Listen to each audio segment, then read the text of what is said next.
បន្ទាប់ពីព្យាការីមូហាម៉ាត់ សល្លឡោះ អាឡៃហ៊ីវ៉ាសាឡាំ បានស្នាក់នៅយ៉ាងសុខសាន្តនិងបានជួបជុំគ្រួសារឡើងវិញនៅទីក្រុងម៉ាឌីណារួចមកជំហានដំបូងគេដែលព្យាការីមូហាម៉ាត់ សល្លឡោះ អាឡៃហ៊ីវ៉ាសាឡាំ បានធ្វើគឺការទិញដីមួយកន្លែងដែលមានទំហំ100ហាត់គុណនឹង100ហាត់ពីកុមារកំព្រា2នាក់ដែលជាទីតាំងដែលសត្វអូសរបស់គាត់បានក្រាបចុះដើម្បីកសាងមស្ជីដអានណាបាវីនៅពេលនោះដីនោះមានដើមលម៉ើនិងផ្ទះបាក់បែកនិងមានភ្នូរចាស់ៗព្យាការីមូហាម៉ាត់ សល្លឡោះ អាឡៃហ៊ីវ៉ាសាឡាំ បានដឹកនាំការជួសឆាយដីកាប់រំលំដើមឈើនិងគាស់ភ្នូរនោះចេញជញ្ជាំងមស្ជីដត្រូវបានកសាងឡើងពីដីឥដ្ឋដំបូលធ្វើអំពីធាងលម៉ើសសរធ្វើអំពីដើមលម៉ើនិងក្រាលខ្សាច់គ្រួសនៅខាងក្រោមតើបងប្អូនដឹងទេព្យាការីមូហាម៉ាត់ សល្លឡោះ អាឡៃហ៊ីវ៉ាសាឡាំ មិនមែនគ្រាន់តែចូលបញ្ជានោះទេព្យាការីបានចោះទៅលីសែងថ្មនិងដីឥដ្ឋដោយផ្ទាល់ដៃជាមួយនឹងក្រុមមហាជីរីនិងក្រុមអាន់សរព្រមទាំងសូត្រកំណាព្យដើម្បីលើកទឹកចិត្តនិងធ្វើឲ្យបរិយាកាសនៃការសាងសង់មស្ជីដទាំងមូលក្រើកឡើងដោយថាមពលនិងសេចក្តីជ្រះថ្លាបំផុតទន្ទឹមគ្នានោះដែរគេបានសង់បន្ទប់តូចៗចំនួន2នៅជាប់មស្ជីដសម្រាប់អ្នកស្រីសាអូដានិងអ្នកស្រីអាអ៊ីសានៅពេលដែលសាងសង់រួចរាល់ប្រជាជនមូស្លីមបានចាប់ផ្ដើមមកធ្វើការសូឡាតជុំគ្នាប៉ុន្តែពួកគេតែងតែជួបការលំបាកដោយសារគ្មានសញ្ញាប្រាប់ពីពេលវេលានិងការសូឡាតពិតប្រាកដអ្នកខ្លះក៏មកយឺតហើយអ្នកខ្លះទៀតក៏មកលឿនព្យាការីមូហាម៉ាត់ សល្លឡោះ អាឡៃហ៊ីវ៉ាសាឡាំ ក៏បានប្រជុំពិគ្រោះយោបល់ជាមួយនឹងសាហាបាត់អ្នកខ្លះបានស្នើឲ្យដុតភ្លើងអ្នកខ្លះទៀតបានស្នើឲ្យផ្លុំត្រែឬទះកណ្ដឹងប៉ុន្តែអ៊ូម៉ាត់បានស្នើថាហេតុអ្វីបានជាយើងមិនចាត់តាំងមនុស្សម្នាក់ឲ្យស្រែកហៅព្យាការីមូហាម៉ាត់ សល្លឡោះ អាឡៃហ៊ីវ៉ាសាឡាំ ក៏បានយល់ព្រមពីរឿងនេះភ្លាមៗនោះសាហាបាត់ម្នាក់ឈ្មោះអាប់ឌុលឡោះកូនហ្សែដបានយល់សុបិនឃើញការសូត្រអាហ្សានគាត់បានយកសុបិននោះទៅប្រាប់ព្យាការីមូហាម៉ាត់ សល្លឡោះ អាឡៃហ៊ីវ៉ាសាឡាំ ព្យាការីក៏បានមានប្រសាសន៍ថានេះគឺជាសុបិនដ៏ត្រឹមត្រូវរួចក៏បានបញ្ជាអាប់ឌុលឡោះកូនហ្សែដឲ្យទៅបង្រៀនពាក្យទាំងនេះដល់ប៊ីឡាលពីព្រោះប៊ីឡាលមានសម្លេងក្រអួនក្រអៅនិងពីរោះជាងគេនៅពេលដែលប៊ីឡាលស្រែកអាហ្សានលើកដំបូងអ៊ូម៉ាត់បានឮសម្លេងនោះភ្លាមក៏ប្រញាប់រត់មកក្រៅហើយនិយាយថាស្បត់នឹងអល់ឡោះខ្ញុំក៏បានសុបិនឃើញពាក្យទាំងនេះដែរចាប់ពីថ្ងៃនោះមកអាហ្សានក៏បានក្លាយជានិមិត្តសញ្ញានៃសាសនាអ៊ីស្លាមរហូតមកប៉ុន្តែការកសាងទីក្រុងមួយមិនមែនមានតែមស្ជីដនិងការសូឡាតនោះទេក្រុមមូហាជីរីនបានមកដល់ដោយគ្មានទ្រព្យសម្បត្តិឬផ្ទះសម្បែងជាប់ខ្លួនឡើយដើម្បីដោះស្រាយបញ្ហានេះព្យាការីមូហាម៉ាត់ សល្លឡោះ អាឡៃហ៊ីវ៉ាសាឡាំ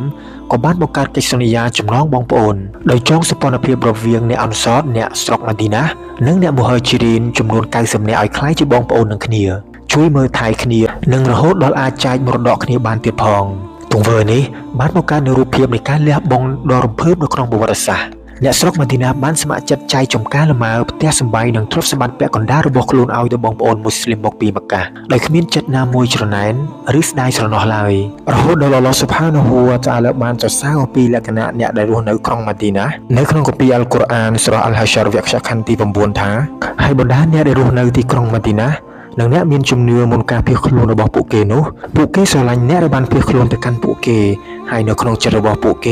េគឺគ្មានភាពច្រណែនឈ្នានីសអំពីអ្វីៗដែលគេបានផ្ដល់ឲ្យពួកមូហាជីរីនឡើយថែមទាំងពួកគេគិតគូរដល់ពួកមូហាជីរីនជាងខ្លួនឯងទៅទៀតទោះបីជាពួកគេត្រូវការចាំបាច់យ៉ាងណាក៏ដោយអ្នកមានជាន់ខ្ពស់ម្នាក់នៅស្រុកម៉ាឌីណាគឺឈ្មោះសាអាតកូនរ៉ូបៀបានប្រាប់ទៅអាប់ឌុលរ៉ាម៉ានប៊ីនអហ្វថាខ្ញុំមានទ្រព្យសម្បត្តិច្រើនជាងគេខ្ញុំនឹងបែងចែកទ្រព្យសម្បត្តិទាំងពីរស្មើគ្នាជូនអ្នកប៉ុន្តែអាប់ឌុលរ៉ាម៉ានប៊ីនអហ្វក៏បានឆ្លើយថាសូមអល់ឡោះប្រទានពរជ័យដល់គ្រួសារនិងទ្រព្យសម្បត្តិរបស់អ្នកខ្ញុំមិនត្រូវការឡើយសូមប្រាប់ខ្ញុំតែមួយគត់តើផ្សាររបស់អ្នកនៅឯណាគេក៏បានចង្អុលបង្ហាញគាត់ទៅកាន់ផ្សារបានូកៃនូកត្រឹមតែរយៈពេលប្រមាណថ្ងៃប៉ុណ្ណោះដោយសារភាពស្មោះត្រង់និងភាពឆ្លាតវៃនៃការលក់ដូរគាត់អាចរកប្រាក់ចំណេញនិងបង្កើតទ្រព្យសម្បត្តិដោយខ្លួនឯងនិងបានរៀបការកសាងគ្រួសារថ្មីនៅទីក្រុងម៉ាឌីណាយ៉ាងមានសេចក្តីសុខបន្ទាប់ពីព្យាការីមូហាម៉ាត់ សល្លឡោះ អាឡៃហ៊ីវ៉ាសាឡាំ បានសាងសង់មស្ជីដនិងបង្កើតសម្លេងអាហ្សាននិងចងសម្ព័ន្ធភាពបងប្អូនរវាងក្រុមមូហាជីរីនិងក្រុមអាន់សររួចរាល់ហើយនៅទីក្រុងម៉ាឌីណាមិនមែនមានតែប្រជាជនមូស្លីមប៉ុណ្ណោះទេនៅមានក្រុមមនុស្សពីរផ្សេងទៀតគឺពួកពហុទេវនិយមពួកមូស្រីគីននិងពួកយូដាដែលមានជំនឿនិងរបៀបរស់នៅខុសស្រឡះគ្នាដើម្បីជៀសវាងទំនាស់និងបង្កើតភាពច្បាស់លាស់ព្យាការីមូហាម៉ាត់ សល្លឡោះ អាឡៃហ៊ីវ៉ាសាឡាំ បានបង្កើតច្បាប់រួមសម្រាប់ប្រជាជាតិអ៊ីស្លាមនៅក្នុងច្បាប់នោះចំណុចដំបូងគេបង្អស់គឺការកំណត់សិទ្ធិនិងកាតព្វកិច្ចរបស់ប្រជាជនមូស្លីមទាំងអស់ព្យាការីមូហាម៉ាត់ សល្លឡោះ អាឡៃហ៊ីវ៉ាសាឡាំ បានប្រកាសថាមូស្លីមទាំងអស់ដែលមកពីទីក្រុងម៉ាកានិងម៉ាឌីណាគឺជាប្រជាជាតិតែមួយដែលត្រូវជួយគ្នាក្នុងគ្រាមានអាសន្នរួបរวมគ្នាបង់ប្រាក់សំណងនិងលួសយកអ្នកទោសសង្គ្រាមមកវិញរួបរวมគ្នាប្រឆាំងនឹងភាពអយុត្តិធម៌ត្រូវប្រឈមមុខនឹងជនបង្កនឹងការខូចខាតនិងជនបំពានទោះបីជាអ្នកនោះជាកូនបង្កើតរបស់ខ្លួនក៏ដោយត្រ ត្រូវមានអ្នកកាត់ក្តីមួយប្រសិនបើមានចំនួនឬខ្វែងគំនិតគ្នាការសម្រេចចិត្តចុងក្រោយត្រូវត្រឡប់ទៅរកអល់ឡោះស៊ុបហានាហ៊ូវតាអាឡានិងព្យាការីមូហាម៉ាត់សល្លឡោះអាឡៃហ៊ីវ៉ាសាឡាំចំពោះពួកមូស្រីគីននៅម៉ាឌីណាដោយសារភាគច្រើនបានចូលសាសនាអ៊ីស្លាមជាបន្តបន្ទាប់ព្យាការីមូហាម៉ាត់សល្លឡោះអាឡៃហ៊ីវ៉ាសាឡាំគ្រាន់តែដាក់លក្ខខណ្ឌហាមឃាត់ពួកគេមិនឲ្យផ្ដល់ការជ្រកកោនឬការពារទ្រព្យសម្បត្តិសត្រូវពីម្កាស់នោះឡើយឯចំពោះពួកយូដាព្យាការីមូហាម៉ាត់សល្លឡោះអាឡៃហ៊ីវ៉ាសាឡាំបានផ្ដល់សិទ្ធិសេរីភាពយ៉ាងទូលំទូលាយថាពួកយូដាមានសាសនារបស់ពួកគេហើយមូស្លីមមានសាសនារបស់អ្នកមូស្លីមដោយម្នាក់ៗរ៉ាប់រងការចំណាយរឿងខ្លួនប៉ុន្តែប្រសិនបើមានសត្រូវមកវាយប្រហារទីក្រុងម៉ាឌីណាភាគីទាំងពីរមិនថាមូស្លីមនិងពួកយូដាត្រូវរួមដៃគ្នាការពារទីក្រុងហើយមួយវិញទៀតដាច់ខាតមិនត្រូវផ្ដល់ការជ្រកកោនឬជួយជ្រោមជ្រែងដល់ពួកសត្រូវនៅម៉ាកាសឡើយនិងកំណត់យកទីក្រុងម៉ាឌីណាដែលជាដែនដីសន្តិភាពនិងពិសិដ្ឋនិងហាមឃាត់ការសម្លាប់គ្នាបន្ទាប់ពីនោះមកប្រជាជនគ្រប់ក្រុមនិងគ្រប់សាសនាទាំងអស់ក្នុងទីក្រុងម៉ាឌីណាត្រូវបានចងភ្ជាប់គ្នានៅក្នុងច្បាប់តែមួយទីក្រុងម៉ាឌីណាបានក្លាយជាទីក្រុងដែលឯករាជ្យនិងមានអធិបតេយ្យភាពពេញលេញដោយមានព្យាការីមូហាម៉ាត់សល្លឡោះអាឡៃហ៊ីវ៉ាសាឡាំជាប្រមុខអ្នកដឹកនាំ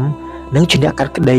ដ៏យុត្តិធម៌បំផុតហើយព្យាការីមូហាម៉ាត់សល្លឡោះអាឡៃហ៊ីវ៉ាសាឡាំនិងសូហាបារបស់គាត់បានបន្តបេសកកម្មអំពាវនាវទៅកាន់ផ្លូវរបស់អល់ឡោះស៊ុបហានាហ៊ូវតាអាឡាដោយសន្តិវិធីនិងភាពទន់ភ្លន់និងការបង្រៀនដល់មនុស្សលោកគ្រប់រូប